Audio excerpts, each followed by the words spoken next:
Illinois Republican Congressman Adam Kinzinger. He was in that room, of course, last night. He joins us now. He just launched a new group called Country First to combat what he is calling poisonous extremism in his own Republican Party. Congressman, let's talk about last night, because Steve Scalise said last night was about airing grievances and getting everyone on the same page. What was your big takeaway? Yeah, I mean, it was definitely airing grievances. You know, this, again, we went into last night and the Freedom Club had said that they had way more than enough votes to throw Liz Cheney out. Unfortunately, it took a secret ballot for people to kind of have the courage to defend her, but she won in a huge way. And it goes to show all that, you know, kind of false bravado that the Freedom Club had. But the whole Marjorie Taylor Greene issue, I mean, I was surprised to find out that we were all going to be now expected to defend her. She was somewhat contrite, but personally, I never heard an apology. And so it'll be interesting today to see what she says publicly, because all I've seen on her Twitter is doubling down on, you know, the real losers in the Republican Party aren't QAnon. It's people that lose gracefully, is what she tweeted a day or two ago. So somewhat contrite. Kevin McCarthy would have us believe she gave some serious apology. What did you hear? Yeah, so I don't like to go into a ton of detail from conference. How about some? I'll tell you this. Yeah, I'll give you some, which is I didn't hear an apology.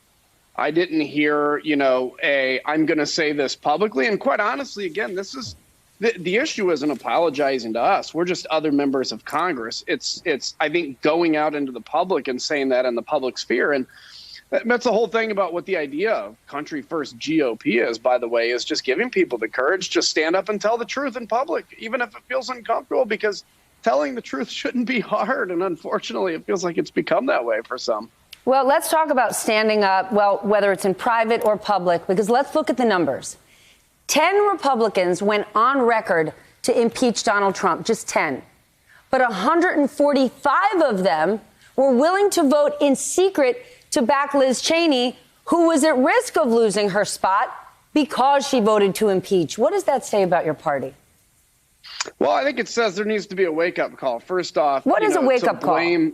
Well, first off, to blame Liz Cheney, you know, for you being uncomfortable about a impeachment vote means that you're not blaming the right person for that. That was Donald Trump who incited the insurrection. The second thing it means, though, is we need courage. We need people that are willing to stand up in public and say what may be difficult to say, which is, you know, because of the political implications or whatever, which is things like QAnon isn't real or there's no Jewish space lasers, and Marjorie Taylor Greene should publicly renounce that. So it is weird that there's such a low bar right now, but all we can do is, in my case, try to restore this party, speak truth to power, speak truth in darkness, and fight to do that. Hey, thanks for watching our YouTube channel. You should know that you can follow today's top stories and breaking news and catch up on your favorite MSNBC shows all in one place. Download the NBC News app today.